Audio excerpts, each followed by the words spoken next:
મારું નામ પૂર્વીબેન વિપુલભાઈ સોલંકી છે. હું ધોરણ 3 માં ભણું છું. મારી વાર્તાનું નામ છે એક ચકીને ક્યાંથી મોતી મળી.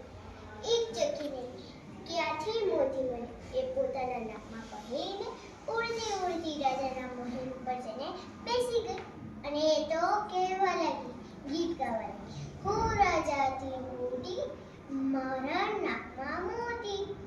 હું રાજાથી મોટી, મારા નાકમાં મોતી. એવું કહીને રાજા તો વધારે ગુસ્સે થવા લાગ્યા અને ચીસ પાડીને કીધું એમને સિપાહીઓને, જાઓ એ ચક્કીનું મોતી છીનવી લો. એ ચક્કીનું મોતી છીનવી લીધું.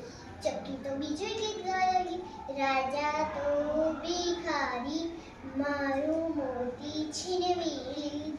રાજા તો ભિખારી, મારું મોતી છીનવી લીધું. એવું કહીને રાજા તો વધારે ગુસ્સે થયા. એમની ચીસ પાડીને કીધું એમને સિપાહીને, જાઓ એ ચક્કીનું મોતી પાછું આપી દો. એ ચક્કીનું મોતી પાછું મળવા માટે ચક્કી તો ખુશ થઈને બીજું ગીત ગાવા લાગી, રાજા તો મારાથી ડરી ગયા, મારું મોતી પાછું આપી દીધું. રાજા તો મારાથી ડરી ગયા, મારું મોતી પાછું આપી દીધું. એવું કરે તો રાજા તો વધારે ગુસ્સે થવા લાગ્યા. ચીસ પાડીને કીધું, જાઓ એ બદમાશ ચકલીને પકડી લાવો. એ બદમાશ ચકલીને પકડવા ગયા. ચકલી તો ફરતી ઉડી ગઈ. રાજા હાથ ઘસતા રહી ગયા.